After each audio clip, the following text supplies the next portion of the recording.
So, how do you know where the line is between kindness and codependency? Because as an active alcoholic, there was no kindness, very rarely. But I was very codependent with so many people.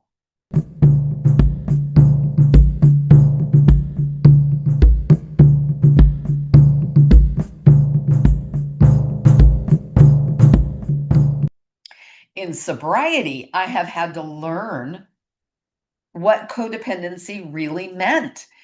I didn't realize I was codependent. I didn't realize what an enabler I was, which is part of codependency. I didn't realize when I was being enabled. Excuse me. So there was a huge learning curve. And through the years of sobriety, I have learned what that codependency looks like. I have healed so much of it. I am nowhere near the codependent person that I once was. And part of that is because I have developed a relationship with me. I have found self love and self respect. Now, does that mean that I am healed, that I am all the time loving myself, respecting myself? No, we're human. And I don't think we ever do. But as we learn and grow and we heal, there's that underlying, or that inner lying, I should say, that inner lying feeling of self love and self respect that it actually allows us to see when we are creeping towards codependency, or we just engaged with codependency. I just had an interaction very recently with a family member, and afterward I went, oh crap. Was I just codependent in that? And I had to really sit with that. And I kept, no, you were being kind and you were being helpful. So I had to really ask myself some tough questions. First, I had to ask, do I have a resentment toward this other person because of this interaction? No, I don't. That is always, especially for me, one of the telltale signs that what I just did was a codependent act, because I already resent the situation, the action, the other person, myself. There is huge resentment all the way around. So that's one huge flag. The other one is, are there strings attached? Do I have an expectation, a requirement, spoken or not, around whatever I just did? Typically, those expectations or requirements, when it's codependent, are never spoken. Let's use money, for example. If you lend someone money, if they're borrowing money, it's always talked about. I'm borrowing this, and this is how I'm going to pay it back. When you're codependent and you just give money, and there's no talk about it being a loan or they're going to pay back, but you have this, I'm going to do this and they're going to pay me back, but it's never spoken. It's all up here.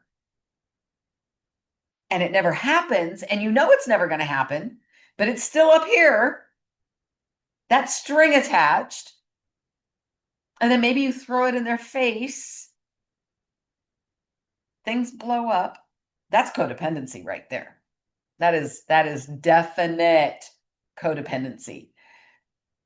And what is codependency, you might be saying? Well, probably the simplest way, especially in my situation with codependency in every way I have experienced it. And let me tell you, it's been quite a variety. There is an insertion of myself into the other person's life so I feel better. So I can be part of their situation because that is how I measure my worth. So I am dependent on someone else to make me feel loved. This is very different than the dependency that we have with a partner, the dependency that our children have on us. Now, adult children and adult parents can absolutely be codependent. And that's where that cutting of the apron strings, where that saying comes from. If you don't cut those apron strings and that attachment to the adult child is prevalent, there's codependency there. It happens with family members, with coworkers, with friends, with situations. It can morph into other things, but we lie to ourselves many, many times, especially I did when I was active in my drinking and my codependent behavior, that I'm being kind. I'm helping out. But when there is that resentment attached to it, like instant, and you don't say no, that's codependency. And it took me, oh man, it took me a while to learn that, to accept that, to put it into practice. And when you learn to say no,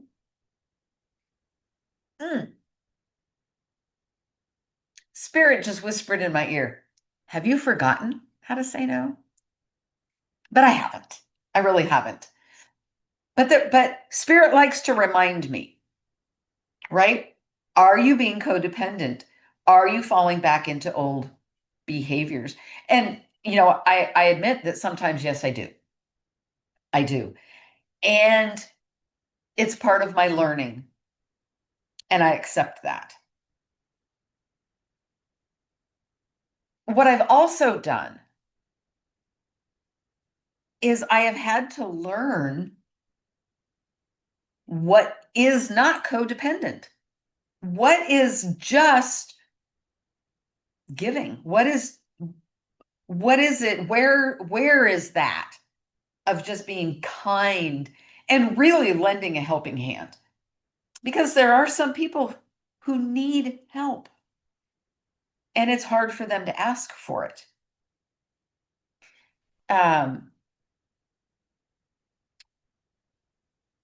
I want to be someone who can give, whether it's my time, my attention.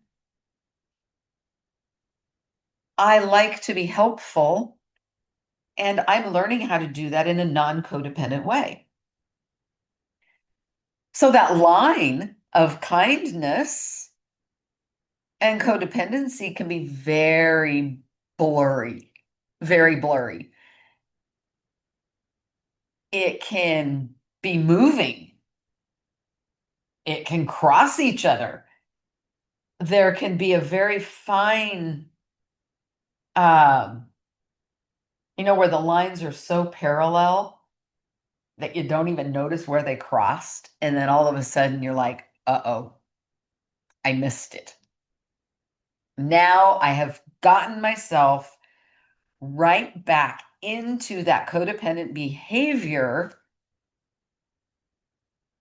and you don't even realize how it can be that tricky.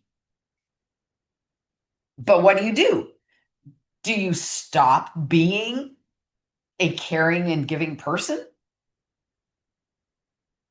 I can't. So it's very important for me to be in touch with me and to ask myself those hard questions. And when I do find that, oh shit, yes, I did. I I was codependent in that decision. I was codependent in that um, exchange. And I'm not always talking like money here. Sometimes it's time, sometimes it's energy. It's just in a conversation. It's so easy to be codependent in a conversation. It's just blows my mind of how intricate the weavings of codependency can exist in our lives. It's kind of scary. I think one time in talking with Pam, I said it's like a chain link fence because it crosses and it grows and it morphs and it changes. It's not so consistent that it's always recognizable. So there are many times where I do fall back into it. Unfortunately for me, I have an addictive personality. And so it's easy for me to slip into um, addictive ways. I'm so grateful that my recovery with alcohol, I have not had a relapse. As of right now, I haven't. I haven't. And I'm so grateful. Could it happen? Absolutely. I have a great rememberer, and spirit often reminds me go worst case scenario. If I think alcohol, go to that blackout rage. I do these recovery podcasts. I talk about those urges when they come. I talk about alcohol when I have to because I don't want to relapse. I know what it's like to relapse in codependency.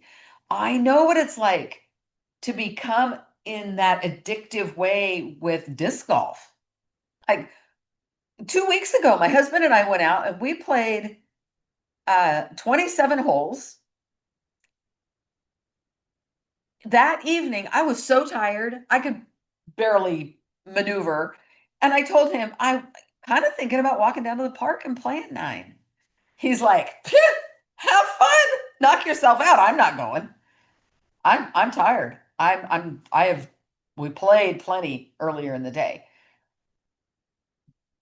But that addictive, that pull, um, that um, that insatiable urge, the phenomenon of craving. That's exactly what I had. The phenomenon of craving, of being out there and throwing a disc.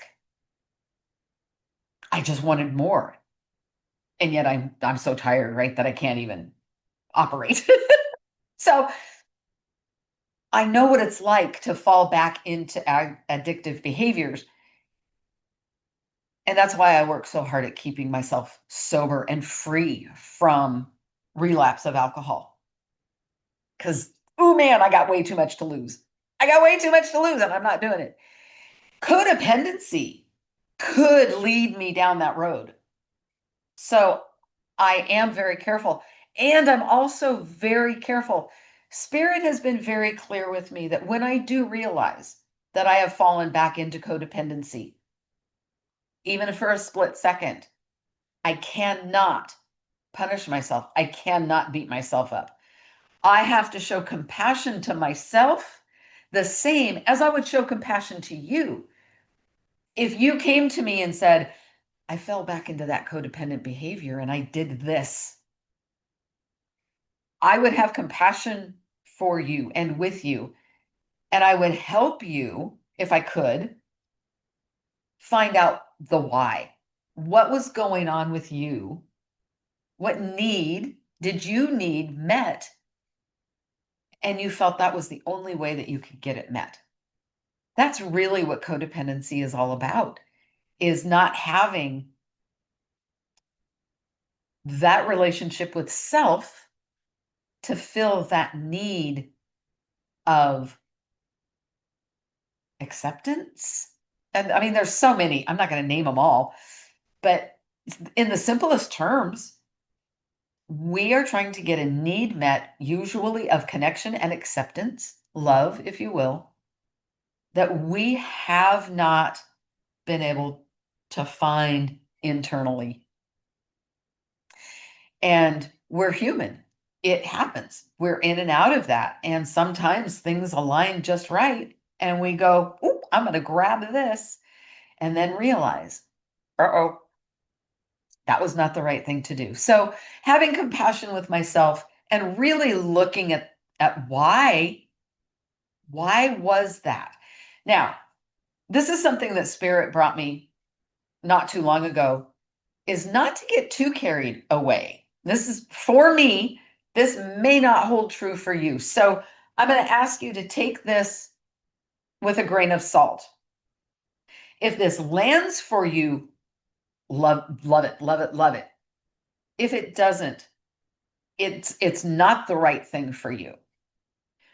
But for me, yes, sometimes we got to look at the why. We got to get in there and we got to look at the why.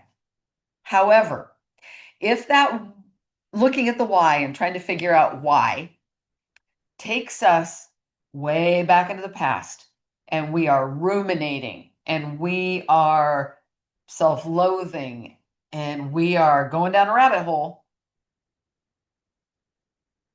change your perspective. The why now becomes not so important. The focus becomes moving forward. How do I prevent it? I have learned that in shifting from why, going down that rabbit hole, to moving forward in how to prevent it, I come to the same conclusion. I find the why. But going backwards sometimes is not in my best interest. Sometimes going backwards is exactly that. It takes me down. So changing my perspective and going forward. I even think I talked about this in the last recovery podcast, about that new set of glasses that Spirit brought in behind my eyes to shift my view. And it's brilliant. And it works. It works for me. So practicing compassion and discovering either why or how to avoid it. What has to change in order to prevent that from happening again? So it is a fine line. Codependency, or am I just being kind? And it is confusing when you're embarking on a new way of being and it feels so similar to being codependent. And then you have to, like I said, you really have to ask yourself those hard questions and be honest. Your body will tell you when you start asking those hard questions, your body tells you the truth. And as long as you're willing to listen and to be open, then you're going to have your answers. Spirit will be honest with you. I know not everybody has that immediate connection to where you can tap in and ask Spirit. Spirit doesn't give me the answers. I have that connection, right? I connect and Spirit guides me how to discover or uncover the answer myself, which is brilliant because when we can do that ourselves, we know it and we feel it and we understand it. We can grasp it better than somebody, even spirit, just giving us the answer. That's too easy. And being human isn't easy. It's hard. It's hard work being a human. It really is. So the fine line between codependency and kindness. Kindness is really different for everyone. It's kind of like, love language. Everybody's love language is different. And so not everybody sees kindness the same way. I believe that being a Pisces, a water sign, an emotional person, I I view kindness a little differently than maybe a fire sign would. I really don't know all the signs. I just know that I'm a Pisces and I'm water and I'm emotional. I know that. I accept that. I've learned that it's a beautiful thing to be an emotional person. I'm no longer ashamed of being emotional. I'm really no longer ashamed of crying at some silly things. What does cause me shame is that I used to use those emotions for manipulation. I learned that. I learned that through my years of drinking. And that was icky.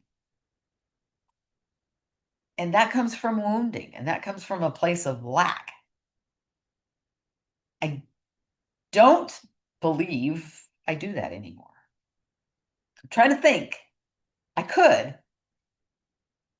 Um, but I don't think that's really a go-to for me anymore of using my emotions as a tool to manipulate somebody.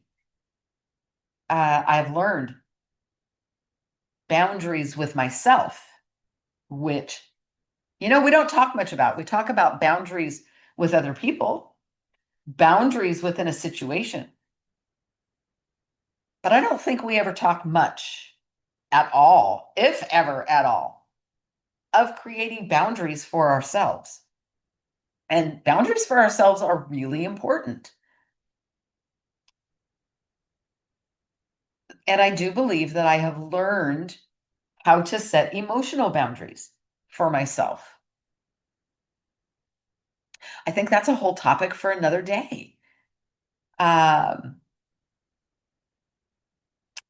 Although, when we get overly emotional, we can make decisions out of codependency that we want to look like kindness.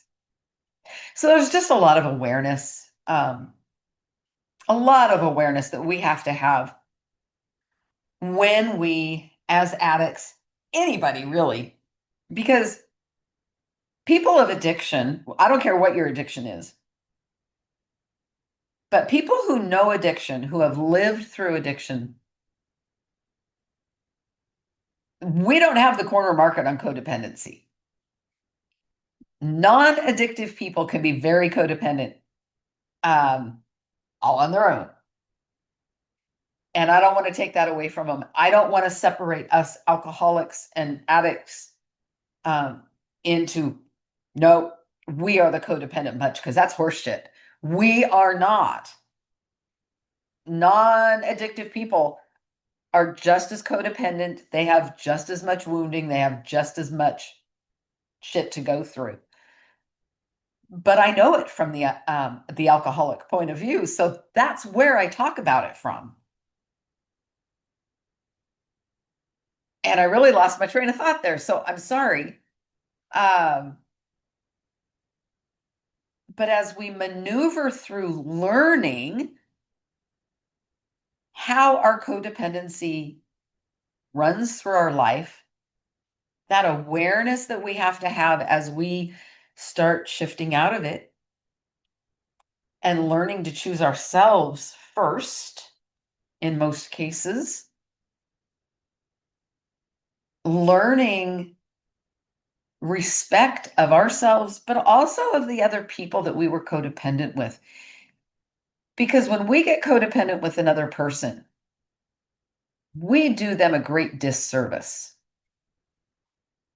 And that doesn't always mean that they are codependent with us. However, we can teach them pretty quickly how to treat us because they get familiar with our behaviors. And sometimes it's enticing. They like that. And they do then become codependent, but we taught them how to do it. The way we teach them how to stop is by stopping and teaching them another way to be in relationship with us. If we didn't teach them, it's not our job at all. And when we change, hopefully they change too. And if they don't, sometimes we have to just walk away.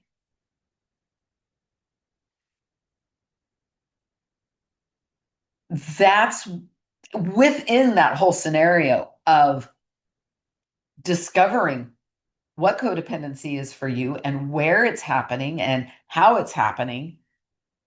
That's where drawing boundaries with ourselves is important. And then having compassion for ourselves. Now, when I say draw boundaries and have compassion, of course, we're going to have compassion if we don't hold the boundary. But this isn't giving you permission. This isn't telling you, yeah, create that and then just play the game. Just play the back and forth game. Because playing that back and forth game is really more detrimental than just saying, yep, codependent with this person and I'm going to keep doing it. It creates another layer of trauma for ourselves. I'm not really getting that it creates any more trauma for the other person because it's our own game. It's our game. It's our internal back and forth and back and forth. And it's so unnecessary. So learning how to step out of that codependency. And then if you are drawn to do kind things for people, then figuring out where's your line. What does that mean? And maybe you can't practice certain types of kindness because it is too slippery of a slope.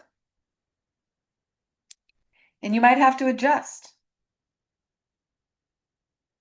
Always having that awareness about us in that journey of why am I doing it?